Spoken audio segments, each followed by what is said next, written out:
हमारे पास पिछले क्लास में हमने कुछ एक्स्ट्रा टूल के बारे में जाना। आज भी हम इसी तरह से ही कुछ जी ठीक जा रहे हैं। कुछ एक्स्ट्रा जो चीज़ें हैं, एक्स्ट्रा जो टूल हैं, उनके बारे में जानते हैं। तो हमारे पास यहाँ पे हमारे वेटर टूल के बारे में हमने जाना था। ये कुछ एक्स्ट्रा रूल हैं, इनको एक टूल समझाऊंगा, बाकी आप जान जाएंगे। अगर हमारे पास कोई स्क्वायर शेप होती है और उसको हम कुछ चीज़ों में कन्वर्ट करना चाह रहे हैं, ये ऑब्जेक्ट है। और अगर हम चाहते हैं कि इसमें कुछ चेंजिंग्स आए, जैसे कि विद द टूल से हम ये पॉइंट को ये स्क्वायर पे काम नहीं करता, आउटलाइन पे काम करता है, ठीक है। तो आउटलाइन जहाँ पे आपकी होगी ये उस पर वर्क करेगा। सिंगल आप इसको सिलेक्ट करेंगे, आपके पास ये टूल है, तो आप इसकी देखिए ये जो फ्लैट पॉइंट है, हम जो स्क्वायर लगाते हैं इस पर प्रॉपर वर्क नहीं करेगा।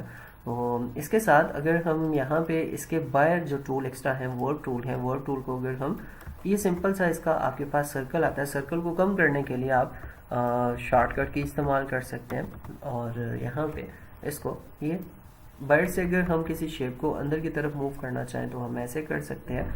ये पहले पहले दौर में इस तरह की शेप्स आपने देखी होंगी बहुत ज़्यादा।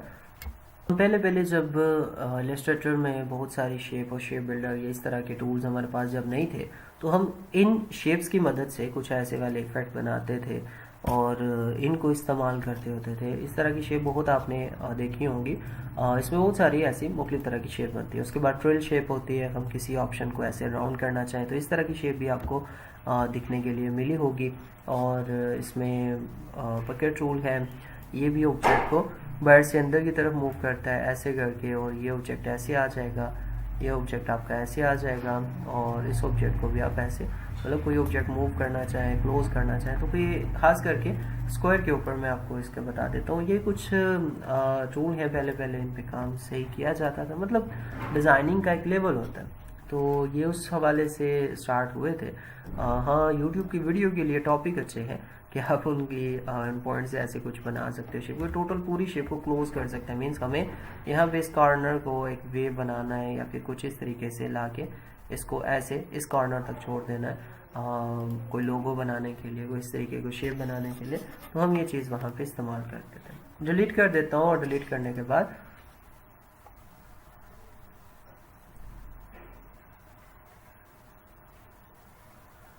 हाँ बिल्कुल होगा। चले, ये इतनी ज़रूरी नहीं, रिकॉर्डिंग हो रही है तो कर लेंगे हम इसको। हमारे पास जो ज़रूरी चीज़ें हैं, इसमें हमारे पास पॉपेट वर्क टूल आता है। और ये टूल मैंने उस दिन आपको बताया था कि किस तरीके से हम इस ऑब्जेक्ट की मदद से चीज़ों को मूव करते हैं। हमारे पास शेप बिल्डर टूल हमने जाना हुआ है कि शेप बिल्डर टूल से हम जो चीज़ें प्लान करते हैं, जो बनाते हैं, जो डिज़ाइन बनाते हैं, उसको हम कैसे बेहतर कर सकते हैं। Sorry for this. नहीं नहीं, मैंने खुद रोकी थी ना। प्रॉब्लम शॉर्बम कुछ नहीं था, मैं एक कॉल आ गई थी, वो ज़रूरी थी, काफ़ी टाइम से मैं कॉल उन्हें कर रहा था। तो अच्छा, चलें स्टार्ट करते हैं। और हमारे पास ये टूल जो हमने शेप बिल्डर के बारे में बताने जा रहा था कि पेन टूल अगर हमारे पास है तो हम कोई शेप बनाते हैं इसमें, लाइक कोई डिज़ाइन ही हम बनाने जा रहे हैं। मैं वेव इसलिए बनाता हूँ, अक्सर मैंने डिज़ाइन में यही चीज़ यूज़ की है। इसका फ़ायदा ये होता है कि आपकी पेन टूल पे जो ग्रिप्ट है वो अच्छे से हो जाए।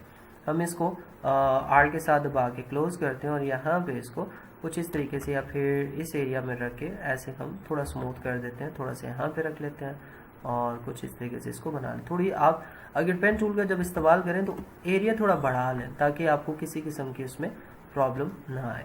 तो ये ऑब्जेक्ट बनाने के बाद डायरेक्ट सिलेक्शन टूल लेंगे, ये ऑब्जेक्ट हमारा यहाँ पे रहा और इसको हम स्मूथ कर लेते हैं, कुछ ऐसे कर लेते हैं। सिलेक्शन टूल लेने के बाद अब हमारे पास ये शेप फर्स्ट ऐसे आ गई। अच्छा, शेप से शेप कैसे निकालना, मैं यहाँ पे शेप बिल्डर का थोड़ा बता के साथ ही दूसरे टूल को यहाँ पे मिक्स करूँगा। अच्छा, मुझे एक बात बताएं, आवाज़ आपको ठीक आ रही है? आर के साथ कॉपी कर लेता हूँ क्योंकि आज मैंने लैपटॉप चेंज किया हुआ है और दूसरा लैपटॉप है, तो इस वजह से ज़रा मुझे क्लियर कर दीजिएगा। हम यहाँ पे ऑब्जेक्ट को कुछ इस तरीके से रखते हैं। गुड हो गया, सही है, बस यही सुनना रह गया था। इसको रोटेट कर लेते हैं कुछ इस तरीके से, और ये ऑब्जेक्ट हमारे पास ऐसे आ गया, और ऑब्जेक्ट और फिर इसके बाद हमने इसके ऊपर रेक्टेंगल लगाया। और रेक्टेंगल हम क्यों लगाते हैं, मैंने आपको बताया था कि चीज़ों को ब्लॉक करने के लिए। मीन्स हमारे पास ये दोनों ऑब्जेक्ट ओपन है इस वक्त, और आर्टबोर्ड किसी शेप का नाम नहीं है, आर्टबोर्ड जस्ट एक पेपर है, आपको इसके ऊपर लाइनें खींचनी है। तो हम यहाँ पे एक रेक्टेंगल कुछ इस तरीके से लगा देते हैं, ये हमारा रेक्टेंगल लग गया, और हम यहाँ पे सिलेक्शन दे देते हैं।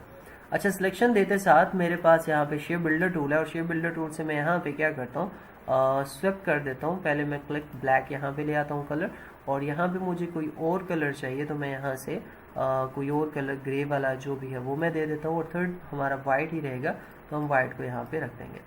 बाकी जो लाइन है इनको सेलेक्ट करेंगे, डिलीट कर देंगे, सेलेक्ट करेंगे, डिलीट कर देंगे, और टोटल को सिलेक्ट करके हम स्ट्रोक जो है वो ख़त्म कर देंगे। स्ट्रोक ख़त्म करना बहुत ज़्यादा ज़रूरी है जब आप शेप बिल्डर का इस्तेमाल कर लें। तो यहाँ पे देखें हमारी शेप कितनी स्मूथ और अच्छे से बन चुकी है।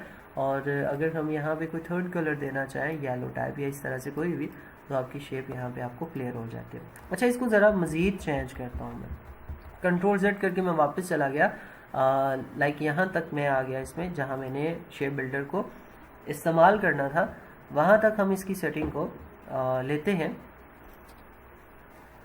हाँ, मतलब ये बाहर बहुत ज़्यादा मतलब हवा चल रही है, मुझे लगता है तूफान छाना है, तो पाकिस्तान में ज़रा सी चीज़ें हिल जाए तो प्रॉब्लम हो जाती है, तो थोड़ा सा कर ले, मैं इसीलिए रुक गया हूँ, मुझे खुद आइडिया हो गया था इस चीज़ का। नाउ क्लियर है, ज़रा चेक कर लें स्क्रीन को, मैं माउस को ड्रैग कर रहा हूँ, ज़रा मैसेज कर दीजिएगा। हाँ ठीक है, सही है।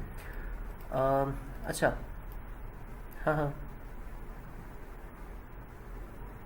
वैसे वाकई बिल्कुल ठीक है। जी बिल्कुल, मैं पिंडी से हूँ, पिंडी साइड से हूँ, पिंडी प्रॉपर पिंडी से नहीं हूँ। अच्छा, हम यहाँ पे क्या करना है, हाँ, हमारे पास शेप बिल्डर के साथ लाइव पेंट बकेट टूल था, और शेप बिल्डर को जिस तरीके से हमने इस्तेमाल किया, अब लाइव पेंट को हम इस्तेमाल करना चाहेंगे। यहाँ पे थोड़ा सा काम मुझे अलग करना है, विंडो में जाएंगे और मुझे यहाँ पे स्वाचेस चाहिए, तो मैं ज़रा नीचे आ जाऊँगा, मुझे स्वाचेस चाहिए, तो ये स्वाचेस हो गए ये लो, और यहाँ पे हमने इनको रख लिया, और इसके साथ सिलेक्शन दे देते हैं। शेप के साथ हम लाइव पेंट टूल इस्तेमाल करते हैं, और हमारे पास यहाँ पे जैसे लाइव पेंट टूल लेते हैं तो हमारे पास कुछ इस तरह की विंडो आती है, click to make a live paint group, ठीक है। तो आपके पास 3 ऑब्जेक्ट यहाँ पे आपको दिख रहे हैं, मैं ज़रा जूम करता हूँ, कोशिश करता हूँ आपको सही से समझाने की। तो यहाँ पे इस टूल पे आपने फोकस करना है और किसी चीज़ पे नहीं। तो टूल पे जहाँ लिखा हुआ है click to make live paint group, इसके ऊपर आप देखें तो 3 बॉक्स है, एक नन हुआ है और एक वाइट है, और दूसरी साइड पे पैटर्न है।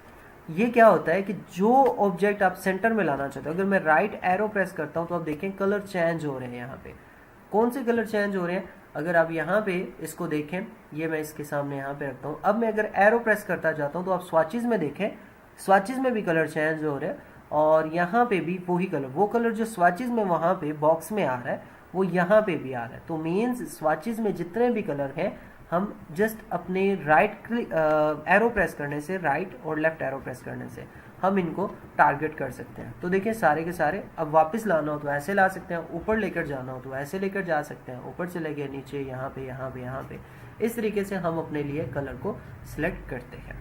अच्छा, अब इसका क्लियर हो गया, अब इसका अगला स्टेप मैं आपको बताता हूँ। सो फिलहाल मुझे यहाँ पे कलर कौन से चाहिए, मैं रेड से स्टार्ट करता हूँ, मुझे यहाँ रेड चाहिए, ठीक है।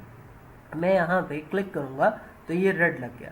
अब मुझे दूसरे ऑब्जेक्ट में कोई और कलर चाहिए, तो जस्ट एक मैं राइट वाला एरो या लेफ्ट वाला एरो प्रेस करूँगा तो इसमें येलो आ जाएगा, ओके हो गया। अब थर्ड जगह पे मुझे एक और कलर चाहिए, कौन सा, मैं सियान चाहता हूँ, सियान आ जाए, तो यहाँ पे देखे मैंने 3 कलर को ओके कर लिया। अब इसका फ़ायदा क्या हुआ, फ़ायदा ये हुआ कि आपको शेप लगा के बार बार कलर चेंज करने की ज़रूरत नहीं पड़ी, जस्ट यही शेप बिल्डर की मदद से आपने बहुत जल्दी से कलर को चेंज कर लिया। इनको सेलेक्ट करूंगा जो एक्स्ट्रा चीज़ें हैं, सॉरी ये यहाँ पे थोड़ा सा अलग होता है, शेप बिल्डर की तरह नहीं। जब ये टूल इस्तेमाल हो जाता है तो क्या होता है कि इसको सेलेक्ट करके हम क्या करेंगे, एक्सपांड करेंगे, ठीक है, एक्सपांड करेंगे, और एक्सपांड करने के बाद हमारे पास फिर क्या होगा कि ये ऑब्जेक्ट जो हमने एक्स्ट्रा लगाए हुए हैं इनको अनग्रुप भी करना है। अनग्रुप करेंगे पूरा ऑब्जेक्ट, बिल्कुल एक्सपांड करने के बाद, अनग्रुप करने के बाद पहले लाइनों को डिलीट कर देंगे जो एक्स्ट्रा लगाई होंगी, तो हमारा ऑब्जेक्ट बिल्कुल सेव सा होके हमारे सामने आ जाएगा। अच्छा, इसमें हम यहाँ पे इसको सेलेक्ट करें और अनग्रुप कर दें। अनग्रुप करने के बाद देखें ये पॉइंट अलग, ये अलग और ये अलग, ठीक है। ये टूल हमारे लिए बिल्कुल आसान है, मतलब हमें बार बार चीज़ों को, हाँ इसमें ये हो सकता है कि आप बाद में अपनी मर्जी के कलर देना चाहें तो वो आप दे सकते हैं, लेकिन स्टार्ट में आप इनकी कलर लगाने की आपको कोई ज़रूरत नहीं पड़ेगी। सो हम यहाँ पे बाद में चाहें तो अपनी मर्जी के जो भी कलर देना चाहें वो यहाँ पे लगा सकते हैं और वेव को चेंज कर सकते हैं। कोई भी सेटिंग, कोई सा भी कलर किसी भी तरीके से आप दे सकते हैं। तो ये लाइव पेंट का काम है, मतलब बिल्कुल सेम है ये शेप बिल्डर के, इस वजह से आप इसको इस्तेमाल कर सकते हैं और ये टूल अच्छा है। लाइव पेंट सिलेक्शन ये क्या चीज़ होती है? अच्छा, इसको भी थोड़ा एक्सप्लेन करूँगा। मैं कंट्रोल Z कर लेता हूँ और यहाँ पे वापस हम चले जाते हैं जहाँ से हमने इसको स्टार्ट किया था। अच्छा, ये स्वाचेज मैं उठा के यहाँ पे रख देता हूँ, मुझे बार बार डिस्टर्ब कर रहे हैं तो यहाँ पे रख देता हूँ। अब मैं इनको सिलेक्शन दूंगा। सिलेक्शन देने के बाद मेरे पास फिर टूल आ जाएगा लाइव पेंट। लाइव पेंट पहले हम जो टूल है उसको लेंगे, फिर सिलेक्शन है, ठीक है। तो हम पहले ये वाला लेते हैं और इसमें क्या करेंगे, एरो को प्रेस कर लेते हैं।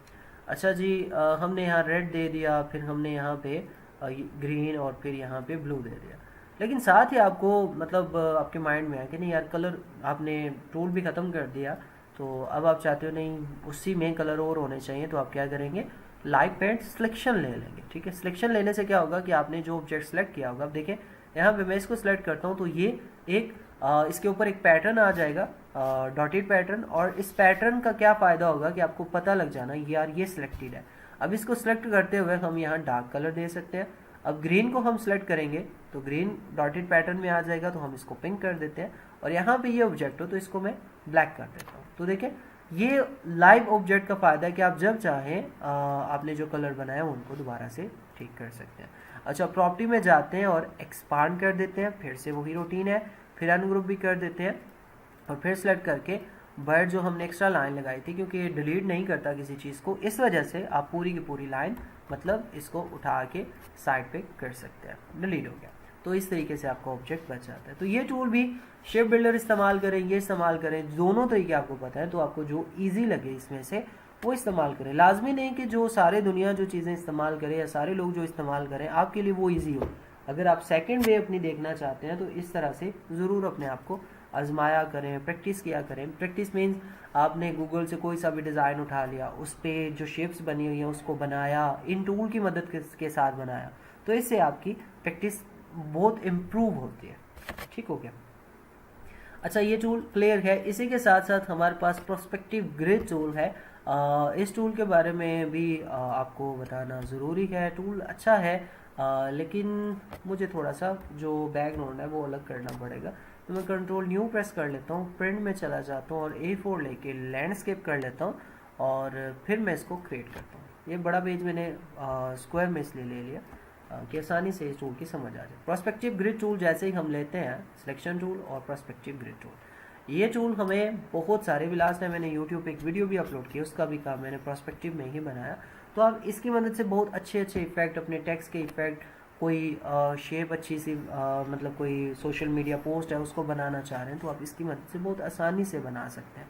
अच्छा, यहाँ पे इस टूल को समझ लें। अच्छा, काम में ये कभी कभार, हाँ अगर आप खुद से कुछ नया आइडिया जनरेट करना चाहते हो तो उसके लिए है, बाकी रूटीन लाइफ में, रूटीन के वर्क में इस चीज़ की जो ज़रूरत है वो बहुत कम है, इसलिए बता दिया कि टूल की अहमियत भी होती है। इलस्ट्रेटर में ज़्यादा जिस टूल पे आपको फोकस करना है वो शेप बिल्डर टूल है सबसे पहले, दूसरा पेन टूल है, बिल्कुल सही है, उसके बाद रेक्टेंगुलर टूल है और डायरेक्ट सिलेक्शन टूल। इन टूल्स को अगर आप बेहतर तरीके से जान लें, ठीक है, ये मेरी बात मतलब वो बहुत सारे स्टूडेंट मुझे पहले भी बता करते हैं, अभी आपको बिना पूछे ही चीज़ बता रहा हूँ कि यार ये ऐसे टूल हैं 4-5 टूल, इनको अगर आपने सही से पल्ले बांध लिया, ठीक है, और इन पे प्रैक्टिस और हाथ आपका अच्छा चला तो आप हर डिज़ाइन कोई सा भी किसी भी तरह का उसको मैनेज कर सकते। सबसे बड़ी चीज़ होती है शेप बनाना। आप जब शेप बनाना जान जाओगे, कलर देना और बहुत सारी चीज़ें वो बात का काम है, लेकिन सबसे पहले हमारी ज़रूरत जो होती है वो हमारी शेप होती है। अच्छा, इस ऑब्जेक्ट में हमारे पास यहाँ पे प्रोस्पेक्टिव टूल आ गया। प्रोस्पेक्टिव टूल क्या क्या काम करता है? पहले तो इसकी कुछ सेटिंग होती है, आप इसको अपनी प्लेस से हटाना चाहें तो आप नीचे से पकड़ के यहाँ से हटा सकते हैं, इसकी जो हाइट है उसको अगर आप चेंज करना चाहें, पोजीशन को, ये जो हमारी अर्थ की पोजीशन होती है कि हम प्रोस्पेक्टिव इसे कहते हैं, ये जो शेप इसकी ओरिजिनल है प्रोस्पेक्टिव शेप है, ठीक है। लेकिन अगर हम इसकी ओरिजिनल बेस बनाना चाहें, हम चाहते हैं हमारी बिल्डिंग ऐसे शुरू हो, तो हम अपना व्यू, ये कैमरा व्यू होता है कि आप किस एंगल से किसी चीज़ को देख रहे हो। अब आप इस एंगल से देखोगे तो मीन्स आपको ये लगेगा कि आप किसी ऊंची जगह पे खड़े होकर इस बिल्डिंग की पिक्चर ले रहे हो या ये जो भी है, ठीक है। लेकिन अगर आप इसी को यहाँ पे इस कंडीशन में रखते हो तो आप सोचे आप क्या, आप मज़ीद टॉप में खड़े होकर किसी चीज़ को बॉटम की तरफ से पिक्चर ले रहे हो।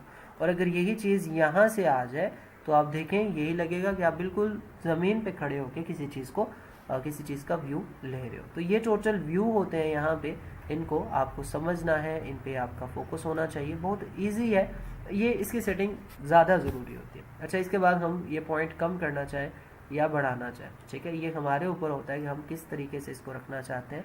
यहाँ से भी पॉइंट हम बढ़ा सकते हैं या कम कर सकते हैं। ये आपके ऑब्जेक्ट की एंडिंग के ऊपर होता है कि आप चाहते हो कि आपका पॉइंट यहाँ पे आके बिल्कुल ज़ीरो हो जाए या फिर आपका पॉइंट इतना सा ख़त्म हो, ठीक है। अच्छा, अब क्या होगा, मैं यहाँ से रेक्टेंगल टूल ले लूँगा और इसको मैं ड्रैग करूँगा। अच्छा, ड्रैग जैसे मैं करूँगा तो ये मेरी लेफ़्ट साइड पे बड़ी आसानी से ड्रैग हो जाएगा। कलर मैं इसमें कोई और दे देता हूँ, ये रेड वाला, और स्ट्रोक इसका मैं ख़त्म कर देता हूँ। तो ये कलर मेरे पास यहाँ पे आ चुका है। अब देखिए, इस वक्त आप टॉप में देखें तो आपको ये छोटा सा बटन दिख रहा होगा, इसमें एक क्यूब बॉक्स लगा हुआ है जो हमें टॉप में ऑप्शन देता है लेफ्ट का, राइट का और बॉटम का, ठीक है। इसे हम टॉप भी कह सकते हैं, बॉटम, दोनों में गिना जाएगा। तो हम अगर यहाँ पे ऑब्जेक्ट सिर्फ और सिर्फ इस साइड पे लगाना चाह रहे हैं तो इस वक्त ये ब्लू पे है, लेकिन अगर यही क्लिक हम यहाँ पे कर दें दूसरी जगह पे और फिर इसको ड्रैग करें तो अब यही कलर सेम दूसरी साइड पे लगना शुरू हो जाएगा। काम सारा यहाँ पे। और अगर यही काम हम बॉटम की तरफ लगाना चाहें तो हम यही ऑब्जेक्ट अब ड्रैग करेंगे तो ये बॉटम की तरफ लगना, या बॉटम या टॉप, दोनों में से आप इसको कुछ भी कह सकते हो। तो ये दोनों तरफ अब सारा काम यहाँ पे है। आप जो पोजीशन सेट करोगे उसी पे काम करना शुरू कर देगा पर्सपेक्टिव। अच्छा, यहाँ पे ये ऑब्जेक्ट हमारे पास है, हम इसकी सेटिंग कर सकते हैं ऐसे करके। अच्छा, डायरेक्ट इस टूल की मदद से आप करते हो सिलेक्शन टूल से, तो एक टूल बेहतर नहीं काम करता। आप क्या करोगे, आपको शेप को बेहतर करना है तो आप यहाँ से प्रोस्पेक्टिव सिलेक्शन टूल यहाँ पे इस्तेमाल करोगे। प्रोस्पेक्टिव सिलेक्शन टूल आपने ले ली, साइज़ को बड़ा कर लिया और साइज़ को छोटा कर लिया। ये हमारे पास ऑब्जेक्ट कुछ इस तरीके से आ गया और कुछ इस तरीके से हम इसकी सेटिंग बना रहे हैं। अब इसी के साथ आर के साथ मैं कॉपी कर लेता हूँ और यहाँ पे 3 प्रेस करूँगा। 3 का मतलब क्या होता है, 3, ठीक है। अब ये थोड़ी सी कॉपी करते टाइम थोड़ा सा अलग लगता है। आप ऐसा भी कर सकते हो कि आपने ये ऑब्जेक्ट बना लिया, सिंपल सा है, यहाँ क्लिक करें और यहाँ पे आप इसको ड्रैग कर लें, ठीक है, बिल्कुल एज इट इज़ हो जाएगा। लेकिन अगर आप चाहते हो कि एक ऑब्जेक्ट आपने बना लिया, आप सेम टू सेम वैसा ही दूसरी साइड पे रखना चाहते हो जैसा कि अक्सर होता है, तो आप क्या करेंगे, यहाँ पे इसकी शॉर्टकट की आपको जहन में रखनी पड़ेगी, ठीक है।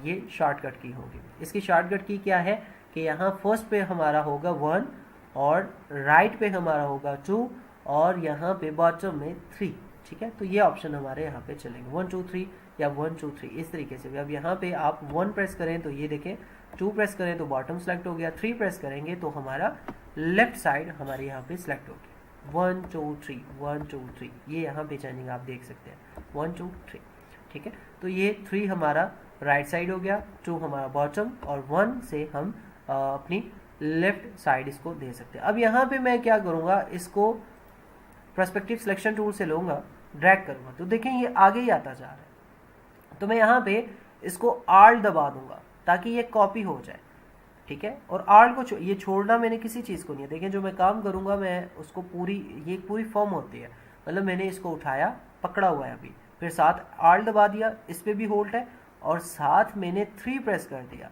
यहाँ पे ला के मैंने 3 प्रेस कर दिया तो आप देखें इसकी डायरेक्शन चेंज हो चुकी है। और अगर मैं इसको वापस इसी कंडीशन में यहाँ पे रख देता हूँ तो आप देख सकते हैं। और अगर यहाँ पे ये काम करने के बाद आप शिफ्ट को एंड पे दबा दें, सारा को छोड़ दें, माउस को नहीं छोड़ना, सारा छोड़ के शिफ्ट को दबा दें, तो यहाँ पे आप अपने इस ऑब्जेक्ट को बैलेंस कर सकते हो, ठीक है। कॉपी, अब इसको उठाया, आल्ट दबाया, मीन्स ये कॉपी हो गया, और 3 दबाया तो ये हमारा ऑब्जेक्ट अब यहाँ पे जा रहा है। तो आल्ट आपका दबा हुआ है, यहाँ पे आके आपने सब कुछ छोड़ देना है, तो ये ऑब्जेक्ट आपका राइट से लेफ्ट की तरफ कॉपी हो जाएगा। अच्छा, इस पे टेंशन लेने की ज़रूरत नहीं है कि पहले दिन ये समझ आ जाएगी, थोड़ा सा है दिमाग फिरा सा टाइप कुछ कह सकते हैं हम इसे, और ये समझ से थोड़ा मुश्किल आता है, मतलब ऐसे लगता है पता नहीं क्या चीज़ है, लेकिन हालांकि काम भी इतना कोई बहुत हाई लेवल का करे। प्रोस्पेक्टिव में बहुत सारे ऐसे सॉफ्टवेयर हैं जो बहुत अच्छे से काम होते हैं, लेकिन इलस्ट्रेटर में ये चीज़ें में भी 2025 में डालें, अभी 2022 तक इसमें कोई ऐसी अपडेट नहीं आई, ना इस टूल में ना मैश टूल में। मैश टूल भी इतना बेकार है इलस्ट्रेटर में कि क्या ही कहना है। मतलब इन टूल में कोई ज़्यादा एक्स्ट्रा चीज़ें नहीं डाली कि जिनसे हम कहें कि हम ये सोचें कि यार हमने इनसे कुछ ज़्यादा, पिछले 2018 में यार ये ऑप्शन आया था तो 2022 तक इसमें कुछ नया आ गया, कुछ भी नहीं है, बस खाली वर्जन ही नए आ रहे हैं और कुछ 3D में और कुछ छोटे मोटे ऑप्शन में चेंजिंग्स आ रही हैं, उसके अलावा कुछ भी नहीं है। अच्छा, हम यहाँ पे ये ऑब्जेक्ट हमने बना लिया। अब दूसरा ये है कि अगर आपकी कोई शेप आपने बनाई, लाइक आपके पास यहाँ पेन टूल है और पेन टूल से आपने ये वेव ऐसे कर ली और इसको आपने ऐसे कर लिया, पता नहीं क्या बनेगा, लेकिन मैं स्वैप कर देता हूँ और फिल ख़त्म करके सिर्फ स्ट्रोक रखता हूँ। ये ऑब्जेक्ट हमने ऐसे बना लिया और इसको ज़रा मैं साइड पे रखता हूँ ताकि आपको बेहतर से समझ लग जाए, और कलर मैं ज़रा वाइट कर देता हूँ। अच्छा, इसी के साथ आर्ट के साथ मैं इसको कॉपी करूँगा और रोटेट कर दूँगा। मैं ये शेप ऐसे ही कोई एक्स्ट्रा बना रहा हूँ आपको बताने के लिए कि प्रोस्पेक्टिव में अगर कोई शेप आपको सेट करनी हो तो कैसे करेंगे। अब पेन टूल से मुझे यहाँ पे लॉक करना है, ये कर दिया मैंने, और यहाँ से भी शेप के साथ लॉक करना है, तो मैंने यहाँ पे भी कर दिया। ये सिलेक्शन इन दोनों को सिलेक्ट किया। शेप बिल्डर टूल हमारे पास यहाँ पे है, तो शेप बिल्डर टूल लिया। इस पे हमने क्या करना है, कलर लगा देना, वाइट वाला लगा दिया। तो ये सिलेक्ट डिलीट, या फिर इसको उठा लें, बाकी जो बचेगा उसको डिलीट कर देंगे। तो हमने एक रफ सी शेप यहाँ बनाई, इसका कलर हम कोई और वाला दे देते हैं, ये वाला। अच्छा, अब चलें हम आगे बढ़ते हैं। ये ऑब्जेक्ट बनाने के बाद हम इसको इस प्रोस्पेक्टिव में चेंज करना चाहते हैं, तो हम क्या करेंगे, यहाँ पे इसको हम सेलेक्ट करेंगे और यहाँ पे हमारे पास जो टूल है प्रोस्पेक्टिव सिलेक्शन टूल, वो हमने लेना है और इसको सिलेक्ट करना है। इसको सिलेक्ट करेंगे तो अब हमारा ऑब्जेक्ट, मैं कंट्रोल सेलेक्ट करता हूँ, इसको उठाएंगे और ये देखें अब ये प्रोस्पेक्टिव शेप में हमारे पास आएगा यहाँ से। और अगर हम इसको शिफ्ट के साथ खींच के बड़ा भी करना चाहें तो इसी पोजीशन में, इसी डायरेक्शन में बड़ा होगा। अच्छा, इसका फ़ायदा ये है कि इस चीज़ को लेके आप बहुत आसानी से जो कोई 3D शेप आपको लगे, कोई डिफरेंट सी शेप आप देना चाहें तो आप यहाँ से ले सकते हैं। अच्छा, जैसा कि ये काम हो गया, अब इसी के साथ साथ मैं ऐसा करता हूँ, टेक्स्ट ले लेता हूँ। टेक्स्ट में हम यहाँ पे लॉरेम एप्सम लिखा हुआ है, तो हम ये ग्राफिक्स का वर्ड यहाँ पे लिखना चाहते हैं। कैप्स लॉक ऑन करके कंट्रोल इंटर और शिफ्ट के साथ हम साइज को बड़ा कर देते हैं। अच्छा, साइज को बड़ा करने के बाद क्या होगा कि हम यहाँ पे फ़ॉन्ट भी थोड़ी अच्छी ले लेते हैं, वैसे अच्छी नहीं है लेकिन गुजारा कर जाएगी। साइज में कमी। अब मैं इसको भी यहाँ पे एडजस्ट करना चाहूँगा। मैं चाहता हूँ ये मेरी शेप जो है वो मैंने बना तो दी है, लेकिन इसके साथ साथ और मैं टेक्स्ट भी या कोई भी काम लिखना चाहूँ तो कैसे कर सकता हूँ। मैंने टेक्स्ट ले लिया, डबल क्लिक किया और इसमें कलर हमने कोई चेंज कर दिया, ये वाला एक्स्ट्रा कलर ले लेते हैं। अब इसको भी हम उसी तरीके से उठाएंगे, पर्सपेक्टिव सिलेक्शन टूल से उठा के सीधा हम यहाँ पे इस जगह पे रखना चाहें, बिल्कुल हम ये शेप इसकी बना सकते हैं। अब हम इसको मतलब एक न्यू लुक देने के लिए हम यहाँ पे अपने इस वर्ड को ऐसे रख सकते हैं, ये वर्ड हमारा आ जाएगा। अच्छा, इस तरीके से आप रख सकते हैं। अगर छोटा करना है आपने तो छोटे साइज़ में भी आप इसको यूज़ कर सकते हैं। शिफ्ट के साथ साइज़, शिफ्ट इसलिए कि ये बैलेंस बना रहे इसका, ठीक है। अब यहाँ पे आ जाएगा और थोड़ा सा नीचे भी कर लें तो ये तकरीबन सही आ गया। तो हमारा ये वर्ड बहुत अच्छे से कर गया। हम क्या करेंगे, वापस पर्सपेक्टिव ग्रिड टूल लेंगे और यहाँ से इसको हम क्या करेंगे, ख़त्म कर देंगे। तो ये देखें आपकी एक शेप पर्सपेक्टिव में आपको बहुत अच्छे से मिल जाती है। अच्छा, इसमें खाली ये काम नहीं था, अब ग्राफिक्स में हम मज़ीद क्या कर सकते हैं। ग्राफिक्स में हम इसको ज़रा जूम करें और आर्ट के साथ अगर मैं इसको कॉपी कर लूँ, कॉपी करने के बाद हम इसमें कलर लगाने वाले डबल क्लिक करके यहाँ पे कलर हमने इसी का डार्क ले लिया, ये वाला, ओके। और कंट्रोल लेफ्ट ब्रैकेट से बिहाइंड में चलेंगे। बिहाइंड में जाने के बाद हम इसको ऐसे कुछ एरिया सेलेक्ट करने के लिए देंगे। तो देखें ये होता है पर्सपेक्टिव में। हम अक्सर ऐसे टेक्स्ट इफेक्ट देख रहे होते हैं, यार ये मूवमेंट, ये शेप कैसे बनेगी। तो हम इस चीज़ को लेके, पर्सपेक्टिव के इस ऑप्शन को लेके अपने टेक्स्ट को बेहतर से बेहतर, अच्छे से अच्छा कर सकते हैं। अच्छा, इसमें और अभी बहुत सारी चीज़ें हैं, खाली यहाँ पे एंड नहीं है, हम उसको भी ज़रा जानेंगे। कैसे ख़त्म करना है, जस्ट ये टूल लेना है। देखिए आपका जब ऑब्जेक्ट बन जाता है, प्रोस्पेक्टिव लग जाता है, तो आपने वापस प्रोस्पेक्टिव टूल को ही लेके यहाँ क्रॉस का बटन है, इस पर क्लिक करेंगे तो ये ख़त्म हो जाएगा, चला जाएगा। उसके बाद ये चीज़ें आपके पास फ्री बचेंगी, आप इनके साथ कुछ भी कर सकते हैं। ठीक है, क्लास को दोबारा से ज्वाइन कर लें और इसके बारे में मज़ीद जानते हैं।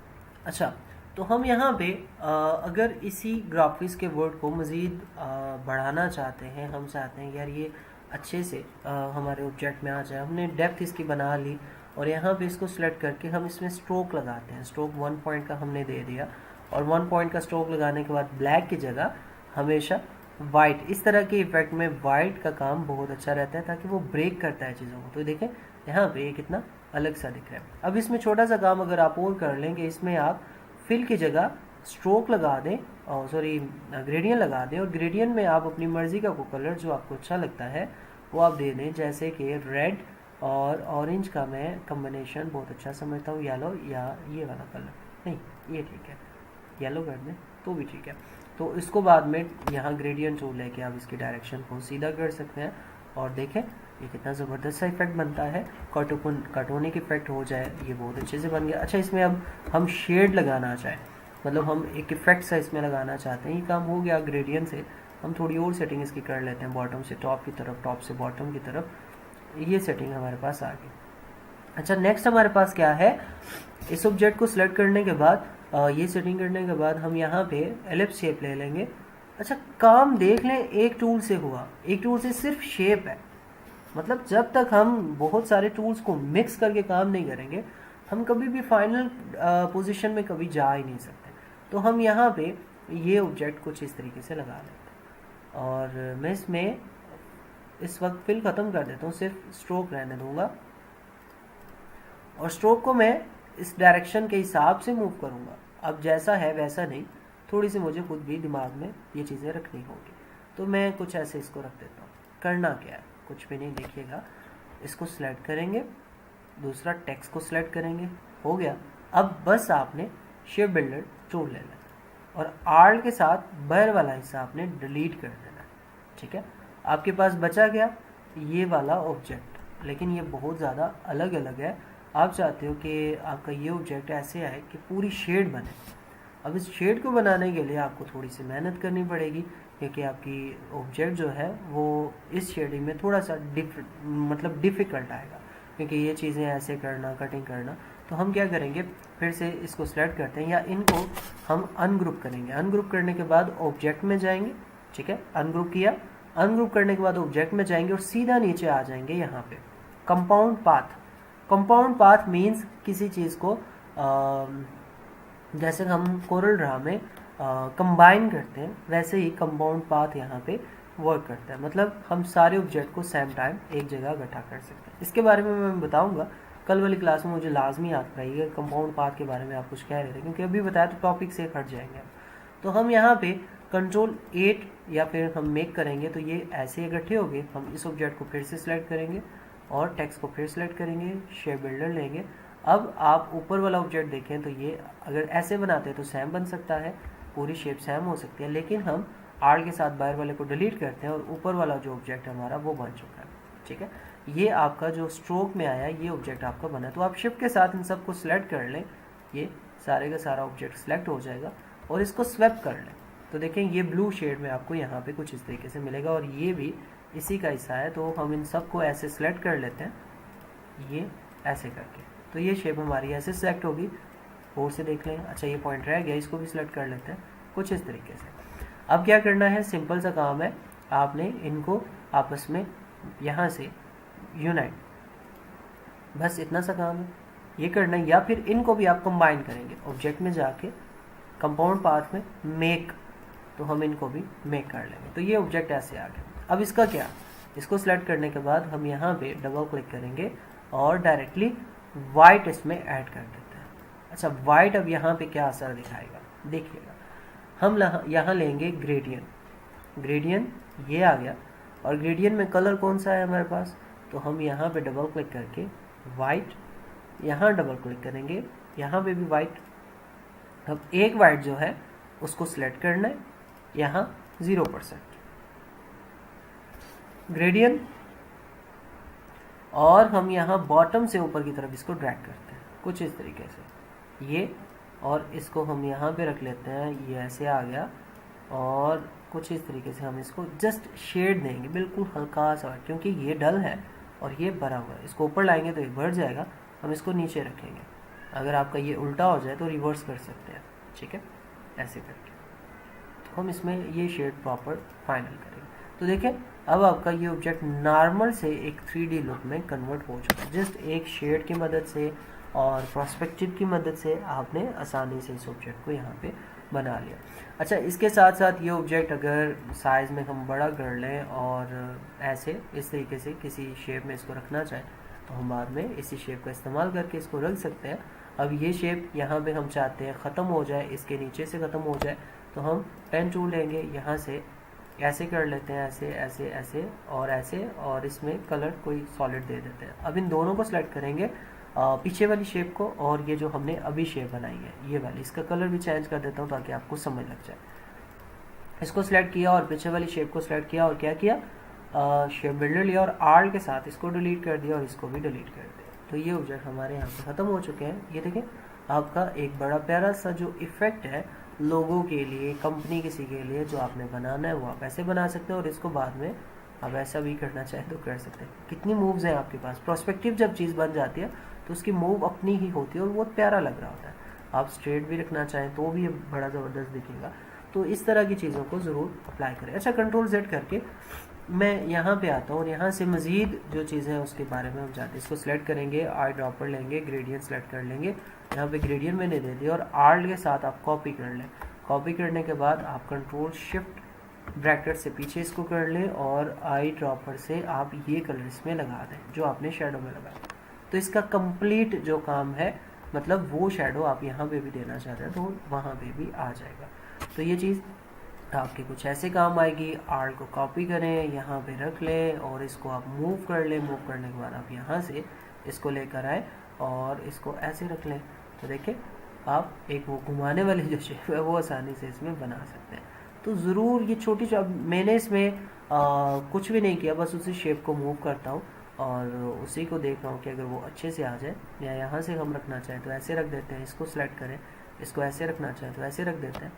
वो काम हो गया, आसान है बिल्कुल। चलें इंशाल्लाह बाकी जो रह गया वो अगली क्लास में हम जानेंगे। आज की क्लास के लिए इतना ही। कोई क्वेश्चन है तो आप वो पूछ सकते हैं, कोई बात पूछनी है तो आप पूछ सकते हैं। Any question please. ये रिपीट करने का नहीं कहिएगा क्योंकि मेरे से नहीं बनेगा, उसके अलावा आप कुछ भी पूछ सकते हैं।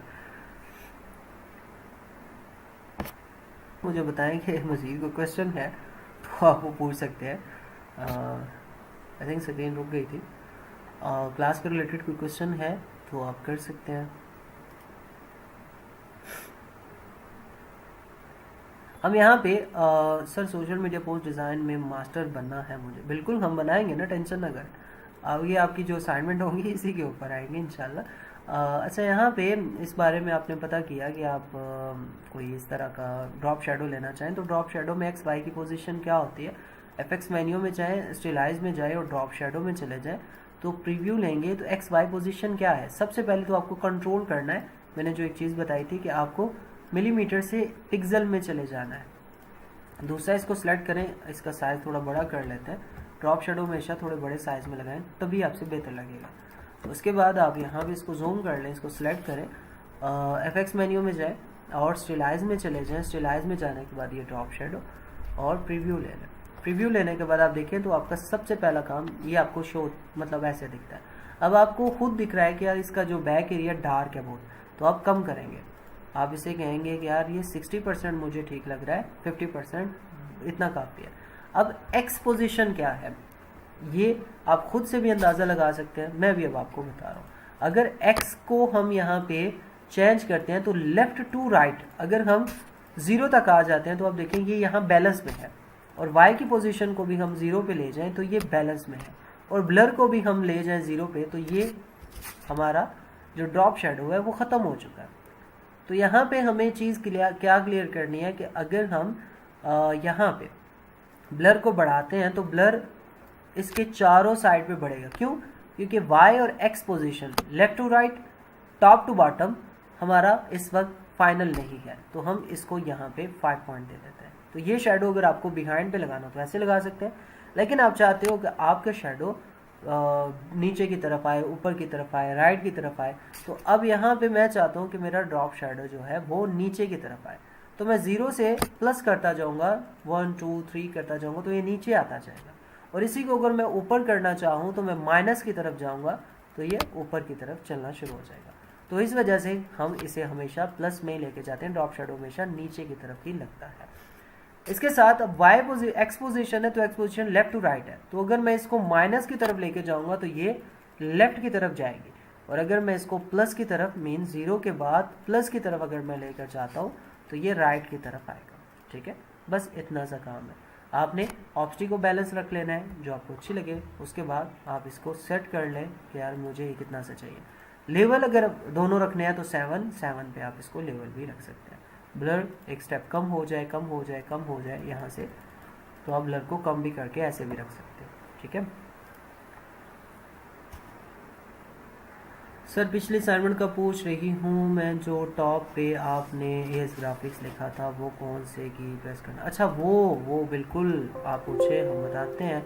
अच्छा, जब ड्रॉप शेडो या नहीं लगाया हमने, अब देखें ये ऑब्जेक्ट है, इसमें हम स्पेस बढ़ाना चाहें तो डबल क्लिक करेंगे और नहीं करेंगे डिलीट कर देते हैं। अच्छा, टेक्स्ट ले लेते हैं यहाँ पे, अब इसको हम स्पेसिंग में बढ़ाते हैं, तो क्या होगा, डबल क्लिक करेंगे, कंट्रोल ए प्रेस करेंगे, सारा सेलेक्ट हो जाएगा, तो हम शिफ्ट आल्ट और राइट वाला एरो प्रेस करेंगे, जो विरार भाई ने शॉर्टकट की लिखी है ये वही है, शिफ्ट आल्ट और राइट क्लिक। ठीक है, क्लोज करने के लिए आप left click press arrow press करेंगे, और ओपन करने के लिए आप राइट एरो यूज़ करेंगे, कंट्रोल एंटर। ठीक है, गुड, सही हो गया, मैंने समझा दिया। सर, हम फ्री पिक से जो डिज़ाइन डाउनलोड करते हैं उस पर उसके इलस्ट्रेटर में यूज़ करते हैं, तो से एडिट, अच्छा नहीं, इसके लिए आसान सोल्यूशन बता दें। यार ये मुझे अभी नहीं बताना, मतलब एडवांस क्लासेस में मुझसे ये चीज़ डिस्कस करना, मैं बता दूँगा, सही तरीके से बताऊँगा। वैसे हम फ्री पिक के डिज़ाइन को चलें कल किसी टाइम, मुझे फर्स्ट टाइम याद रहेगा, मैं कुछ हल कर देता हूँ। सर, मेरे ऐसे करने से स्पेस क्यों नहीं आती? आपका शिफ्ट, मतलब आप शॉर्टकट की इस्तेमाल सही नहीं कर रहे होंगे। शिफ्ट आल्ट राइट एरो, ये जो इब्रार भाई ने लिखे यही है। गुड हो गया sir, shift alt and right arrow से नहीं हो रहा। यार क्यों नहीं हो रहा? आपने सबसे पहले क्या करना है, डबल क्लिक करना है, इसको सिलेक्ट करना है, मतलब कंट्रोल ए प्रेस करके इसको सिलेक्ट करना, ताकि ये ऐसा हो तो कभी इसमें स्पेस बड़ी नहीं होगी। कंट्रोल ए प्रेस करेंगे तो ये सारा सिलेक्ट होगा, फिर उसके बाद शिफ्ट आल्ट और इसके साथ आप स्पेस बढ़ा सकते हैं। अच्छा, ये भी अगर आपसे ना हो तो यहाँ पे एक और ऑप्शन है, मैं बता देता हूँ। टाइप में करेक्टर पैनल, और करेक्टर पैनल जब आप ले लेंगे तो यहाँ पे आप शो ऑप्शन पे क्लिक कर दें। अच्छा, इसमें क्या है कि आपकी ये जो स्पेसिंग है यहाँ पे मैं डबल क्लिक करता हूँ, ये हमने शिफ्ट और आल्ट के साथ यहाँ पे, अब देखें ये स्पेसिंग आप खुद से बढ़ाना चाहें तो ये ऑप्शन यहाँ पे मौजूद है। ठीक है, आप अगर स्पेसिंग बढ़ाना चाहें तो यहाँ से खुद एरो, ये जो VA का ऑप्शन है इस पर भी आप स्पेस को देखें, ये स्पेस बढ़ रही है 200 तक, और 200 से ऊपर आप खुद लेकर जा सकते हो। यहाँ पे ऊपर वाला एरो प्रेस करेंगे तो ऐसे स्पेस आप बढ़ा नहीं सकते, मतलब जो शॉर्टकट की आप यूज़ करते हैं उसको आप ऐसे भी यूज़ कर सकते हैं। ठीक है यार, ये दूसरा लैपटॉप है, इसमें नहीं है तो गुजारा, मुझे पर्सनल मैसेज करें, मुझे असाइनमेंट में इशू आ रहा है, मैंने अभी जो करके दिया है, अगर शॉर्टकट की से आपसे काम नहीं हो रहा तो इससे कर लें। ठीक है, हम है ना चीज़ों को सॉल्व करने के लिए। चलें अब बस, नो मोर क्वेश्चन। हर हुक्म करने के दो, हर काम करने के दो वे हैं, शॉर्टकट की और मैनुअल। बिल्कुल ठीक है सर, आगे अभी पेज नहीं चेक होगी इंशाल्लाह। आने वाले दिनों में मैं असाइनमेंट दूंगा, 1-2 दिनों को, कल शायद आज भी दे दूँ, देखते हैं।